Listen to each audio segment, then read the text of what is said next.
Église kimbangiste 3 égale à 1 kamba euti ko bengana maman moko église ba longoli une église pour maman wana apesika ka conseil ke botika ko sala makambo oyo ekoyokisa papa Simon Kimbangu soni maman na lelo ba bengana une église maman Francine ndengo yoki eza ndenge wana aza susu na kamba te abimi pour tango ma émission de cela na RTNC lekaki hier to vanda ensemble na général Yazoloba, non, général, au monité, et loko yo, ningezo le kabande gonayo, vous avez exposé bango, les propriétés. Général Atomboki, général Atomboki, qui est ma casse. Tant général Abimaki, propriétaire de salon, général avait fini à côté de son andakouanate. Allez, il y a ici chef spirituel, bengi bata commission de discipline, n'a pas qu'à s'ambitier le même soir, va démissier. Donc, n'engezali on a Francine, albimina lingomba. Bati hors de l'église abimi na lingomba akoki fréquenter sur lingomba te akotia makolo na nkamba te akotia makolo na paroisse kimbangiste moko te na mokili mobimba alongwe présent ya GTK oya Bruxelles donc histoire d'une église esili lelo oyo na libanda lingomba pour du bon.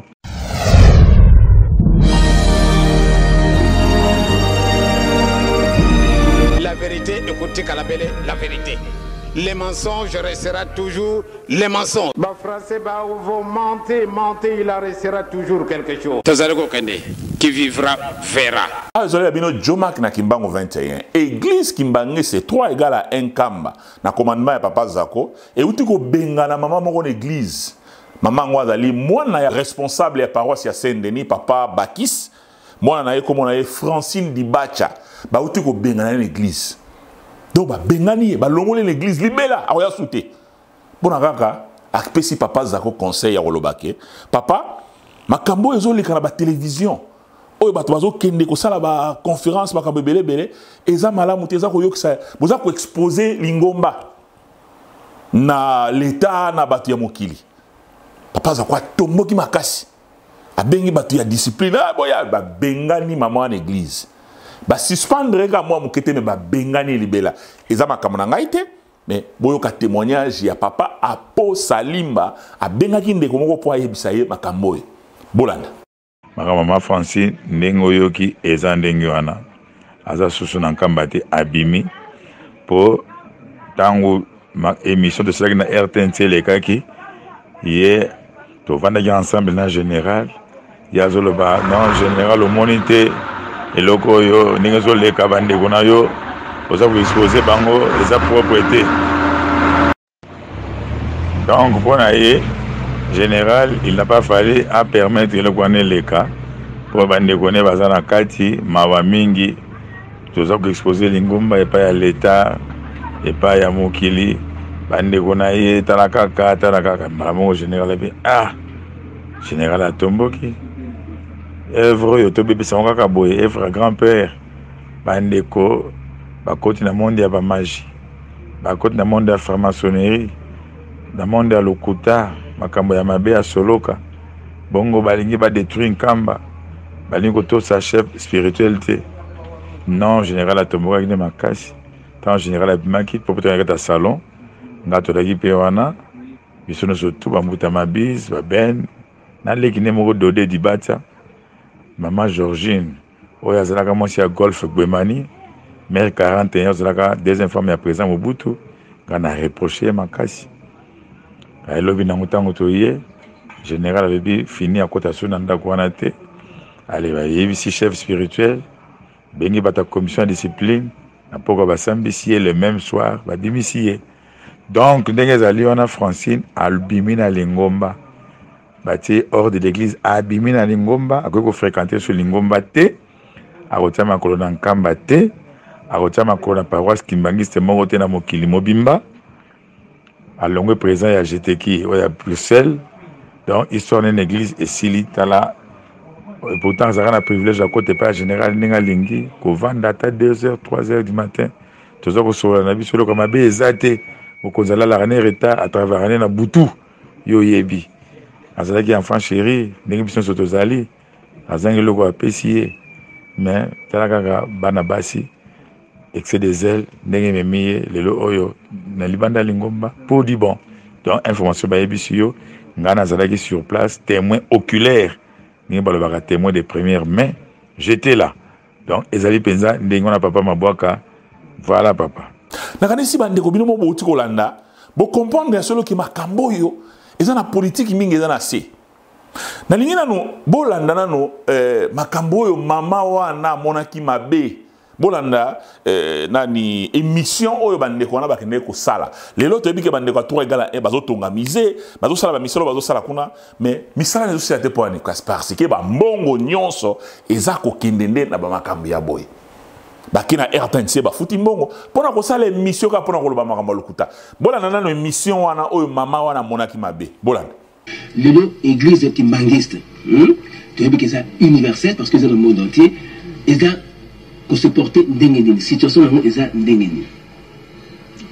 Merci beaucoup pour la question. L'église Zabna Kitoko Mankasi, pour preuve, chaque fois que tu as fait à mon aîné, quand l'état va kendaka, Yambo Cannabis bien sûr, et ça là diplomate, ambassadeur, ceux qui veulent que Milolo Yamine, les ana l'église Kimbangis, Nkamba, Bazanga Rate, Batonaka, Meke. Et puis Bakimbangis, Neti Ouijie Oyo, et ça l'une des grandes dates pour l'église Kimbangis, on a trois grandes dates, ce qui fait tes alliés, tu es na 4 Namoubou, tu as le 6 avril, 8 juillet, 12 octobre. Donc le 8 juillet, Bakimbangis, c'est un mot Kili Mobimba, Bazali, en grand nombre. Donc, l'église des actes s'est portée à merveille.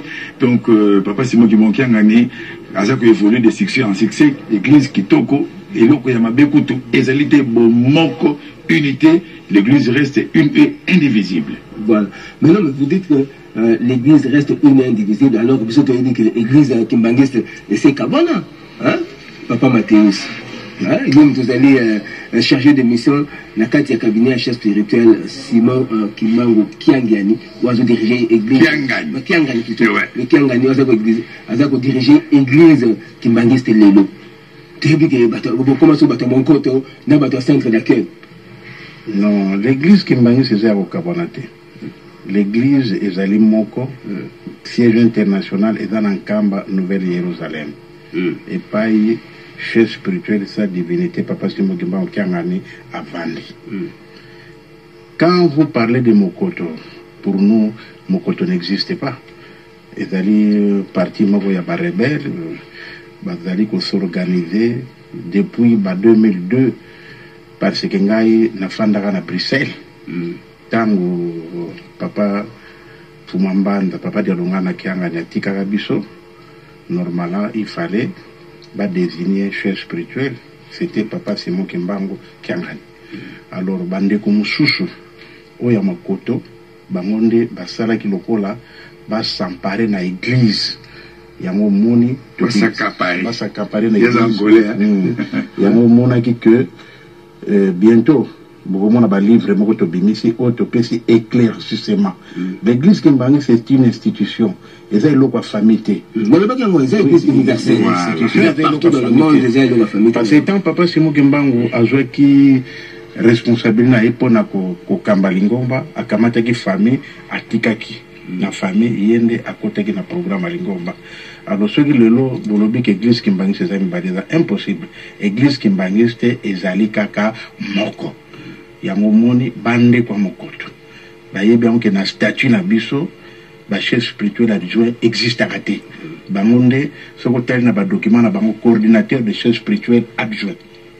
Alors, or que zarane ba conseiller direct ndenge statut zali. Ce que tali au moni journal uti Angola, ngana uti Luanda, parce que une autre personne, oya zali kaka moto na bango ya mokoto, yeo na kombo ya Monsieur Paul Dibouya, yeo yene kuna assez autoproclamé chef spirituel. Asali a organisé Assemblée nationale, a bimisi statut naïe, et puis asali usurpation de pouvoir. Yango moni na uteki n'Angola pour na ko éclairer l'autorité Angola de façon que pour bape sa bango personnalité juridique na bango mususu. bango bazo kanisa ke donc va porter un nom à église kimbangiste donc ndenge eza na arrêté ministériel de 204 205 donc ni emblème ni drapeau ni uniforme donc va changer uniforme bacha église na bango bana malaisie égal à 26 moto ya pesaka aval était mon koto et ça c'est Armand Dianguinda Wabasolele les enfants de papa Dianguinda Kontima yé moto pe sakana sila to banda osambela pe yé moto azwaka maloba pour la première fois était mon koto et salema et to banda pe osambela to bosana nkamba bana lelo idingomba et salemi kuna yé pe azwi maloba okomona na ba elemo msusu eza awa yé mo kaza koloba soki bokango yeba kati ngapi na chef spirituel. Donc, il y a pour na bango, azali be chef spirituel, na lingomba oyo kuna ya monkoto 87, bengi ba maleli, c'est bana 26 égale 1. Ya mwana te bi bon, et le côté où meli le kola, et le Congo est comme bien officiel, na ndenge na bango, malamu l'État a départagé biso d'une façon propre, ba pesa bango personnalité juridique na bango, ba œuvre na ndenge na bango na kombo ya bana monkoto to bana 26, ba maleliste. Ya mwana zo mona ndenge ba makambo ezali ko salema, ngana komaki mokanda pour expliquer Genèse. Ndenge ni mokote bandaka esala maganda nini ese babengana kabiso to tokenda kabiso moko tokenda kabiso moko babengana moto te soko bimina lingomba ezana ba terme to bengaka ozali sainte la c'est-à-dire ozali na kata lingomba obimi pona kozongeza na procédure le kina paroisse na respective olandi malongi matière osala ngo 6 mois si mandé au réintégrer l'église mais na mokoto hôtel la moto akenda ki na ndenge na yo akei après un jour, après un mois, après une année, non, tozonga pour réconcilier biso. Non, cela n'est pas le cas. Il y a un commis mon canard, ngana commis, n'a expliqué Genèse, n'engli mon côté salema, n'a nazali chef spirituel, kuna tozali na chef spirituel, c'est Armand Dianguinda Wabasolele. Tozali na coordonnateur et chef spirituel adjoint, Charles Dianguinda, qui sont lequel, Alphonse qui sont lequel, Tchabafumo, Dieudonné qui sont lequel, Ntoto, on a ba coordonnateur et chef spirituel adjoint, peut-être ba chef spirituel adjoint. Basina mibale. Donc, ce moment, statut na bangwana ezali différent. Il y a l'église qui m'engage. Biso tozali na ba répandre le groupe premier des incipients. Pour moi, va conseiller internationaux. So ça na ba cellule. Pour moi, ça na ba benga ba antenne. Donc, moi, tout ça tambola. Longo mon côté, tout ça mon côté. Diamétralement opposé. Opposé. Tout ça des lignes diamétralement opposées, des lignes parallèles qui ne se rencontreront jamais. Mais sur la foi, la permettez pas de donner. Allez-y. Le but était alors, tu as la pose de la méthode. Tu as vu, papa, c'est moi qui manque un ami. Mon conseil, biso na fona biso to lebi nzambe na biso bamba bi net pas question parce que to vendre sika moko nini quand to senga na l'état tu vu que bako boya mais non l'état pesa bango po azako pesa bango pe ba pesa bango po bango ba sembela na ndenge na bango ba bossa na biso libela mon côté biso to évoluer sans problème qui to kokutu bo moko bo carbonisate mais bango voilà. L'un des cofondateurs, l'un des co-auteurs. Après Selimba, moi, Mongala, donc vous allez écrire le temps où vous avez Bobunga, et puis le temps où Zongi, Naza, on va bien un enfant prodigue. Les gens m'en veulent. Il y a quelqu'un qui a Zongi, Balingé, Mingi, mais pour Nazongi, quand on a besoin de Zongi, on a madame, on a comme qui Mokanda, on a expliqué, des mécanismes de cela qui n'a souci, ton même oui, j'y ai début, tout combatteur éclairé, opinion. Lingomba et ba comprendre ba autorité pays comme on met les mingi ba songa lingomba église qui mangisi po etambola na limena yebikeza église monene o travaille toujours en collaboration avec les pouvoirs en place mon beko lingomba liboso na biso précepte lobi to saleta on mona aussi ba bengisi manifestation to ça apolitique mais to ya kapodi ni to songa l'état to assister na mabonde na biso pour to baga aux animaux sur RDC pour l'histoire. Moka osoge bati papa de Yangumba osa grand aller sur ça doyen moto a bimisa kamborni na poche a pesi na maître coquet azali avocat français c'est papa Diangué de Koutima il était le papa Diangué zaki fonctionnaire à l'état n'attend on a le mieux payé secrétaire particulier ainsi il y a gouverneur il y a Monsieur Péni. Vous avez mis ça bon, on est en poche, à personne avocat mettre coquet pour l'indépendance de Moka. Donc, Moka Oyo, appartient à Simon. Mais la honte, pas dire. Si tu le bien, on peut l'en aller. Quand je suis allé de ton parlement, je vais aller RTNC avec le Hollandais. Tu as voté à la télé. Alors, histoire déjà, monsieur de. Ndekwapo, à vous pour dévaler, pour Yasalaka. Livre la jeunesse, histoire de la dissidence. De la dissidence. Ngande Nasalaki livre coup d'état contre le chef spirituel, sa divinité Papa Simon Kimbangu Kiangan. nga na uta na Belgique tango to s'organisaki pour na Belgique ezalaki que ba monter coup d'état pour ba kwesa papa Simon de façon que papa Armand azwa place ya chef spirituel. Tango sikoyo ba s'organiser à partir à Belgique ezalaka à 19e anniversaire ya papa Kisolokele et Salamara na Belgique. Mais ce côté, la plupart qui n'a fait, c'était les enfants de papa Kisolokele et les enfants de papa Diangenda. À tel moment, il y a papa Dialogana à Zalakite. Alors, eux disaient que papa c'est moi qui c'était un villageois, moi dans la chaise spirituelle des actes, Malamou Arma Azouango pour directeur du cabinet papa Bena Singh. Donc, on a la réunion, la cérémonie et Salamaki. Na bonzambe ya papa Simon Kimbangu et salamate. Donc les ara qui montunyan surtout pour bomba secret. Donc il faut comme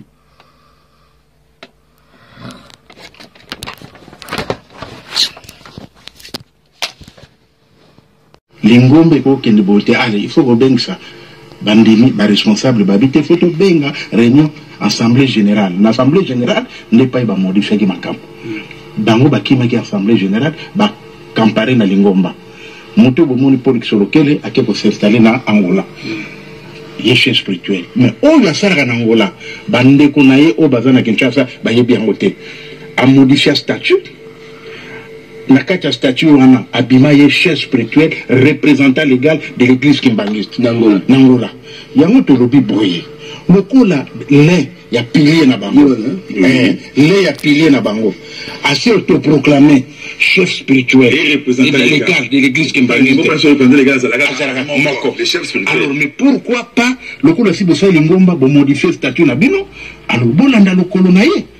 Yango no moni décision ya bambuta na biso na assemblée ya général la lingomba barbité malamu ba pesa bango personnalité juridique na bango basa la église na bango malériste bana 26 égale 1 parce que nous avons de preuves déclaration na activité nous on a ba journaux to bimaki na Angola yo to sali na Angola ye pour la sali droit de réponse na kata droit de réponse a expliqué que ye azana lingomba na ye église kimbangiste ye des chefs spirituels et représentant légal alors yango to monique le ko la fête le 8 juillet koki et jour yo son éminence papa Yangenda Kuntima tika kibiso to profiter pour occasion pour na ko éclairer opinion nationale internationale mais c'est pour qui Kisolokele azako bundu sa papa Simon Kimbangu na Angola yango moni autorité ya à travers le ministre de la justice bazwa qui décision batinda na gouvernement angolais et la usurpation des pouvoirs donc mutuana aya awa pour l'état congolais azuraye meeting on a l'être ministre de la justice en fonction Alexis Temomamba a commis les collègues des affaires étrangères, collègues des affaires étrangères, a informé mais les affaires étrangères, il y a Angola pour mettre pour au état de nuit pour aller déranger. Pour les alliés, on a RDC alliés armants et ils ont commencé à se bengi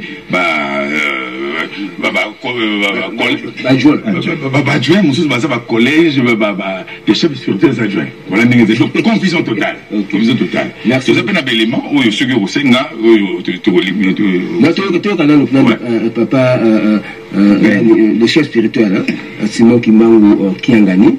Non, papa Diangena. Papa Diangena Imogo, considéré comme le premier chef spirituel de l'église de Jésus-Christ sur la terre par son envoyé spécial Simon Kimbangu. Eh, solo, bandana yena puto, le 6 novembre na kuma gine kisasa, kasina kayi kutala nda kwa nambalami bale. Pambate, mutu yoko pesa manaka eloko, akusala kanadi kamba kulo bate. Ndenge bako bongisa ngo, wana itali kakabinu. Ngai na kulo bali kamute. Ndenge bako pesa na ngai yango, ndenge wana kufuwa yango. Nini kama moko na za kusenga na binu. Bolingo mipeko misala soko bolingani bojungisi beloko na ngai yonso kuzala kana ndakwana ndakwana ngai izali automatique ndakwana ngai izali ndingi mususu na libanda solo buchengo biza kitoko kasi beloko wana bizala kana kati bojungisi la ngai yango na bolingo na mibeko na misala pamba te soko popesi yango vide tata kusepela yango te na kokota yango te bori boko sepela tango wana boko mebo sale musala ya pamba pesa nga yelo kwa kitoko soko bojungu silenga biloko wana bikozala kapuna na kusepela mingi. Alors voilà, alors tout le monde bon molobaki awa que boza na ba image oyo papa Armand azako bazako surtout proclamer chef spirituel ya église ya Monkoto.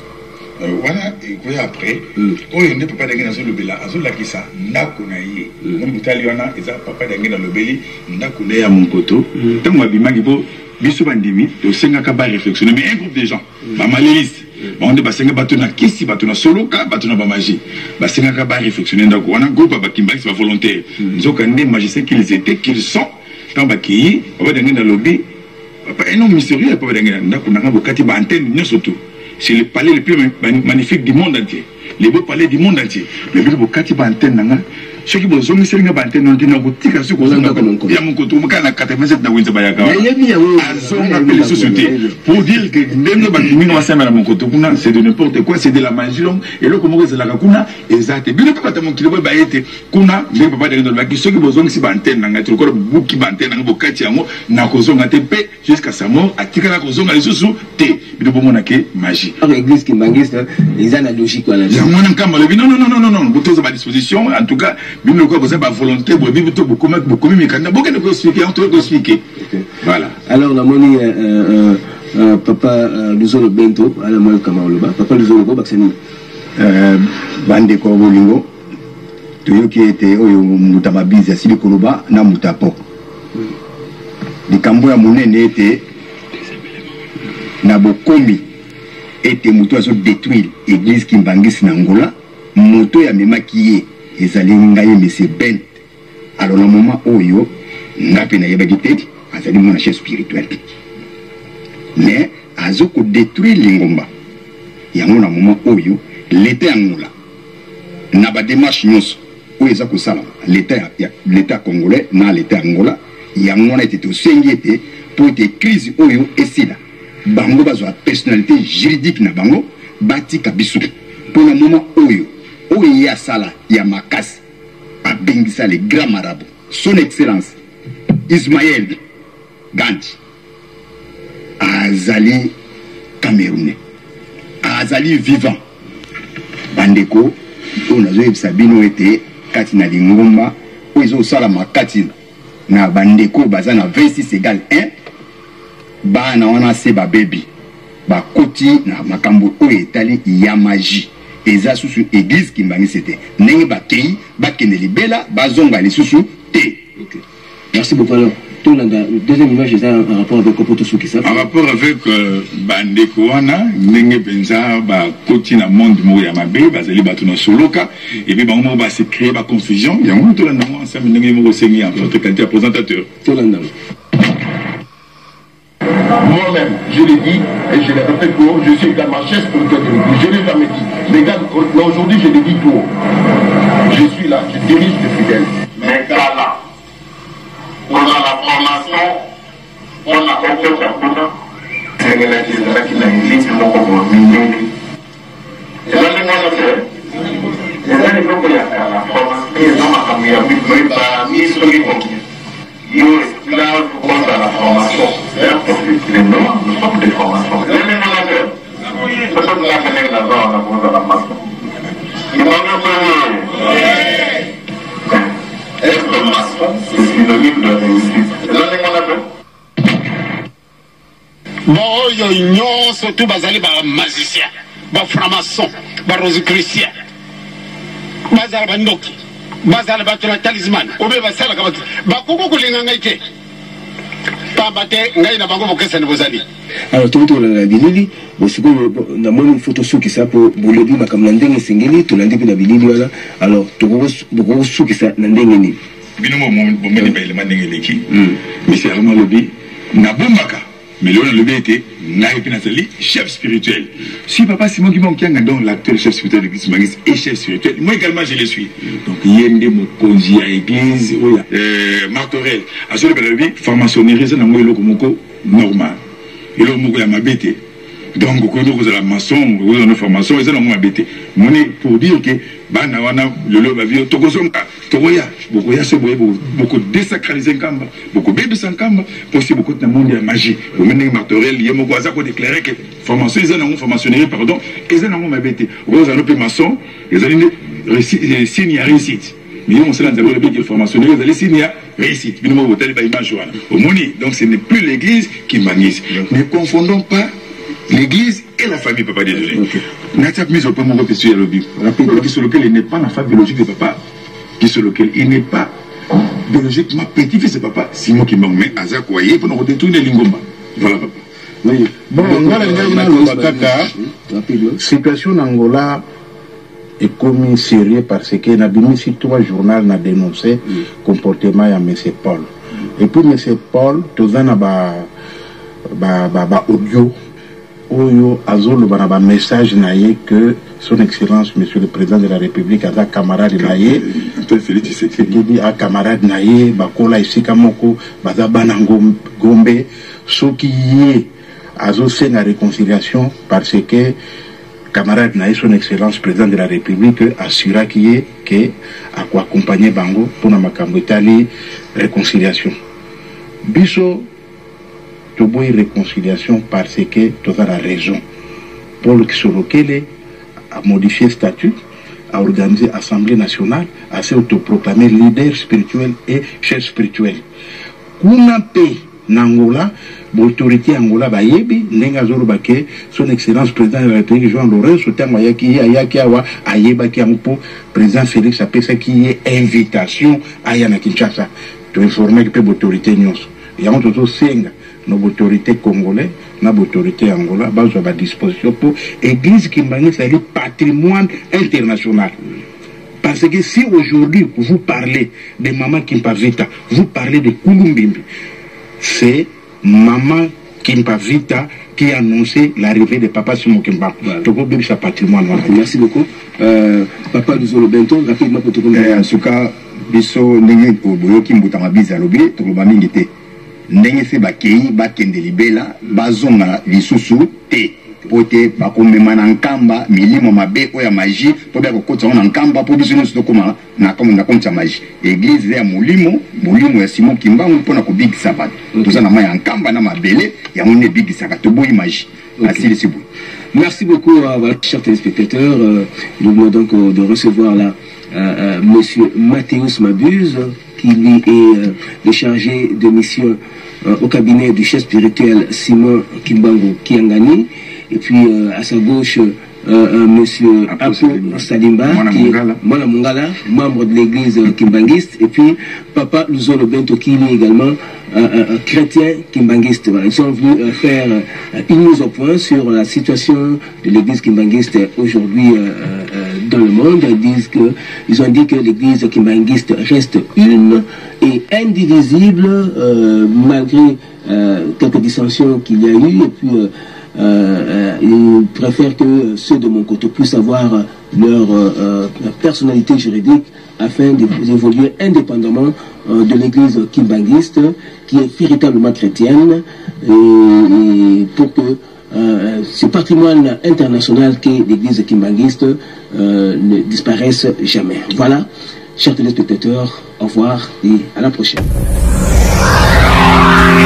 Africa 21 et Nouveau Monde. Africa 21 et Nouveau Monde. Si bino moko bomoni bo comprendre que ba makambo yo eza eko kende boité suka nango wapi 17 ans yango raison zaka moko bato bazo lesa mabumu na bango ba ko sepela ke makambo ye continuer boy bato yo bazana souci ya ko bikse molimo na bango ba komika lokwa ba victime. Mais papa Mabise wala bozoka papa Mabise. Papa Mabise azo sa la production ya ba musique ya bar. Ba musique lokwa ba wenge muzika. On a besoin de image. Et azo tia bilembo bilembo boyoka ke papa diange na ko tshaba kimbangiste bokotuna masiko oke ngamo pe na mitunaki na pouvoir nini oye abande ko tshaba bilembo wana botala ngwa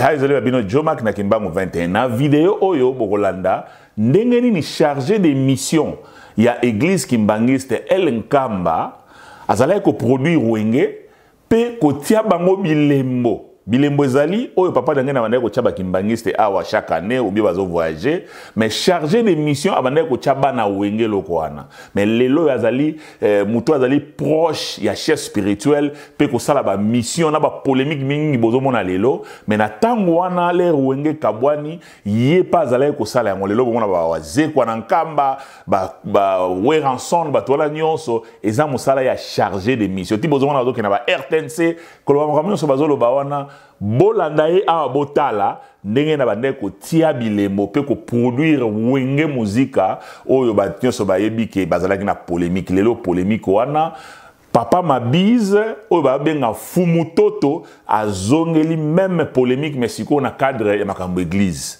bolanda ye na moni bino Mabize siko ba petine baza wana bazokota mbala moko bus bazokende donc na bela wapiye alors fumutoto ba petit oyebisaki bana kisasa ke mouvement ko ya mouvement eye na boro lobaki yo batiaki tembeto nini mais programme siko za ndenge nini en tout cas nana mingi te bana kini boyebi nana mingi rolobate mouvement c'est komi malgré bakale chamaki mais lelo mouvement koti na kamikiri mais boye bango fungula wenge zalika moko jour explosé yango le 1er décembre bozwa bilili bomona ke ya solo wenge zaka moko tokoloba mingi te mouvement c'est komi makambo za na plan tout le programme grande production États-Unis, Japon, partout. En Afrique, tout ça, la moitié des tours de zongi pour alimenter le mouvement. Mais il faut aussi que la banque qui bose à la calme. Donc, Pécho Batikali, semaine prochaine, on a vu Kita Braza pour récupérer Pécho à Mikili. Donc, Bobangien, vous avez à 15 jours, bino tout bose à la calme. Le temps que vous avez lobby, ma camute zandengwara. Moutalongo la tête, tabaksarate. Bon, ciao. Alors, ce que vous avez accès à mon niveau, on est allé quoi. Donc, moto dans le peu.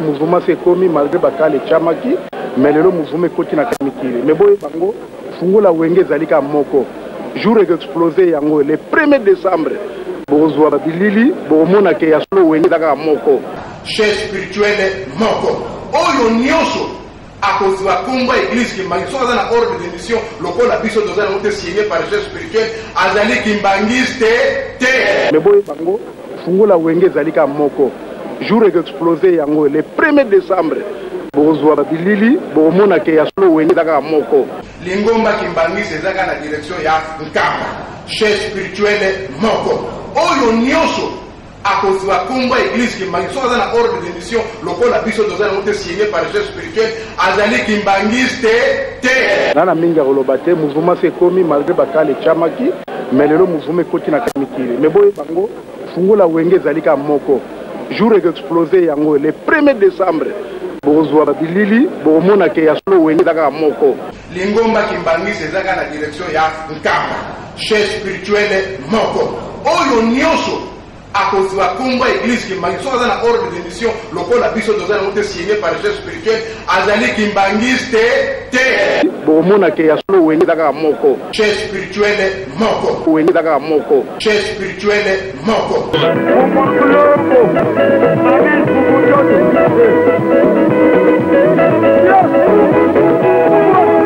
bomoni le même papa Mabise à ken Angola ban Angola ba lié mais papa yo yé à na golf parce qu'à côté na golf d'accord ça que le roi asala makambo wenge akoki pe osala na makambo église chargé de mission ndenge boyoki ya lobby ba tournier papa yebisa biso est-ce que makambo ya résolution za malam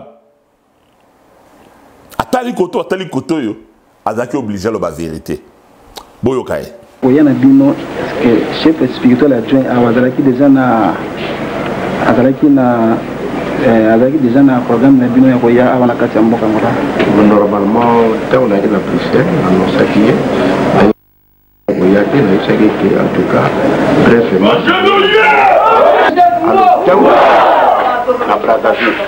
na Brazzaville si cause na bengi na numéro ya papa pour na ezozwa te na bengi oncle na bi na oncle tozo ya pas bien prévu à samedi na bengi oncle tozo à samedi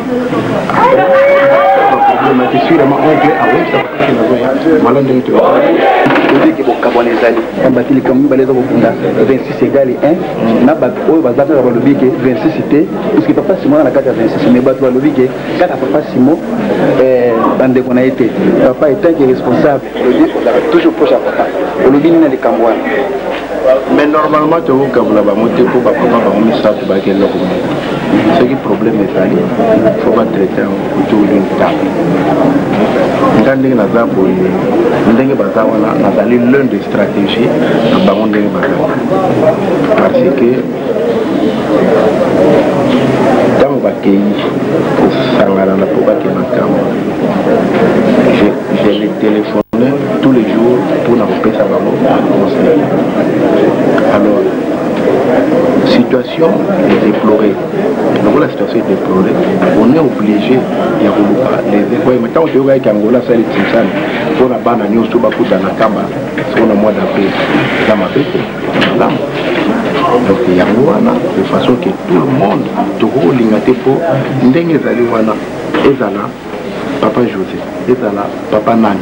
Mutu nyonso azawana azape na bandimi oyo bayebi ke ngai ndenge na lingoma naza boye en tout cas papa Charles soko na moni ete bien te nga mpe naza bo soki papa Paul na moni ete bien te alors biloko wana tokolinga ngo te naza boye en tout cas papa Charles soko na moni ete bien te nga mpe naza bo soki papa Paul na moni ete bien te alors biloko wana tokolinga ngo te c'est papa pour la résolution yo position ni nazalanga est-ce que normalement pour la likambetali résolution faut ba revoir eloko wana parce que ndenge bango bayokanaki la réunion basalaki à liboso au circulaire basignaki tout d'abord makambo bango bakangaki il faut ba revenir là na makambo wana pour résolution sala bango bazate et puis bambuta il faut paper ça peut compte rendu na baninga mususu de façon que bazwa solution autour d'une table qui ne dit pas que ce qui résolution est un ami à moi pétamboussi l'ingomba, combien de résolutions salamate, combien de statuts salamate la l'ingomba.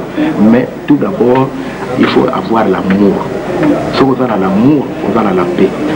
Si vous avez l'amour, c'est un problème. Il y a moi là, tout pas aller, il faut la conseiller de façon que on a un moyen pour résoudre les situations. Il y a moi là que, bisous normalement, tu es awa, tout solo là, papa. Tout cela de façon que pour le voir moyen s'il s'agit que Lengi papa pour décider de non Lengi papa c'est moi ayana bande konanga awo et vous ça la pépi vous ça la mabete vous ça la malamu parce que tant que quand on a lobby azali prépa ya mabango toi je crois que vous allez le bien tout ça les locaux est les réhabilitation papa c'est moi auprès du gouvernement belge qui est le garant de ce dossier c'est moi qui traite avec les autorités belges parce que quand la voyage on a fait avec la Kamba. Papa si moi non arrêté parce que si la PSA qui ordonne papa Sami a traité ma Belgique. Donc la situation est comme ça pour ça la dossier on a en collaboration avec papa Sami. Parce que ça c'est le dossier le plus important où il paie et pour payer ça le coup mon lingomba. Parce que papa si mon était réhabilité. Mais si vous faites la réhabilité dans la Belge, il faut pas autour d'une table, la lobby très bien. Bango tout bazali makila ya famille sainte. Kolobate qui na za koto bien na za koto non. Problème na biso ndenge bapona maki tango basangana ki bango tout tant va présenter le peuple message wana ba pesaki va continuer le même message. Merci ça vous a donné message à côté ou bien à côté non problème na biso ndenge ba pona maki tant ba sangana ki bango tout tant va présenter le peuple message wana ba pesaki va continuer le même message. Merci ça vous a donné message à côté ou bien à côté non problème na biso ndenge ba pona maki tant ba sangana ki bango tout tant va présenter le peuple message wana ba pesaki va continuer le même message. Merci ça vous a donné message batata ba maman tant bino bolobi to lingi résolution est comme loi parce que comme reconnu dans le dialogue de la République. Donc tant qu'on reconnaît la résolution l'État congolais a ressemblé ça selon la loi congolaise. Le ministère de la Justice angolais a posé un acte. Il y a dossier oyo de façon que pour Bangopé va reconnaître résolution pour résolution et outil na direction centrale. Donc awa c'est à exécuter. Donc batata yamwana faut koyeba l'histoire, koyeba l'administration, koyeba la spiritualité. C'est papa pour la résolution, il y a position de la est-ce que bon, normalement pour la résolution il faut revoir et l'eau qu'on a parce que ndenge bango ba yokanaki la réunion ba salaki à liboso au circulaire ba signaki tout d'abord makambo bango ba kangaki il faut revenir là dans makambo na pour résolution salam bango bazate et puis bambuta il faut paper ça peut compte rendu dans baninga mususu de façon que bazwa solution autour d'une table qui ne dit pas que ce qui résolution est en ami on a peut tambusi lingomba combien de résolutions salamate combien de statuts salamate la lingomba mais tout d'abord il faut avoir l'amour si vous avez l'amour vous avez la paix si vous avez l'amour c'est un problème il y a moi là tu sais que mon dimi tout pas ali il faut dans la conseiller de façon que pour avoir moyen pour résoudre les situations il y a moi là que biso normalement tu es awa tout solo là papa tout solo là bambota de façon que pour le bailler moyen s'il s'agit que ndenge papa faut décider de non na lingi papa c'est moi aoya na bandeko nanga awa et vous sala pe bien vous sala mabete vous sala malamu batata ba maman tango bino bolobi to lingi résolution résolution est comme loi parce que comme reconnu dans le dialogue de la République. Donc tant qu'on reconnaît la résolution l'État congolais a ressemblé ça selon la loi congolaise. C'est papa pour la résolution il y a position de la est-ce que bon, normalement pour la résolution il faut revoir et l'eau qu'on a parce que ndenge bango ba yokanaki la réunion ba salaki à liboso au circulaire ba signaki tout d'abord makambo bango ba kangaki il faut revenir là dans makambo na pour résolution salam Polo azali mwana ya papa qui solokele te ndenge ezali wana ezala papa José ezala papa nani mutu nyonso to aza wana aza pe na bandimi oyo bayebi ke ngai ndenge na lingomba naza boye en tout cas papa Charles soko namoni ete bien te ngai mpe naza boye soki papa Paul namoni ete bien te alors biloko wana tokolinga yango te siko papa pour la résolution yo position ni naza nango est-ce que bon, normalement pour la résolution il faut revoir et l'eau qu'on a parce que ndenge bango ba yokanaki la réunion ba salaki à liboso au circulaire ba signaki donc c'est pour cela papa lobi ete tout le kimbangisme oyo yangola tokendeki na wish papa akosala décret wana yebisaki nga na chambre na ye oyo akotaki beko abi tout le kimbangisme oyo tokendeki na wish tokokoma pe na liste ya bana nkole akosala décret loi oyo gomo kimbangisme oye kimbangisme oye kimbangisme oye Aizole bino Jomak na Kimbangu 21. Soko sepeli na video oyo, pe olingo tala ba video mosusu lokola oyo. Saboyo na page na biso ya YouTube Jomak 1. Kuno ko raté le côté ba message à papa de ngenda musique kimbangiste ba kilt. Makamwa ndenge na ndenge oyo ko lendi sa kondima na yo. Sabone na page na biso ya YouTube. Kuna en tout cas oko sepela oko mona makambo mususu nano monate parce que biso a to la système ya vérité pour les sans tricage. Kimbangu 21 Kimbangu 21 is number 1. Vous êtes bien sur Kimbangu 21.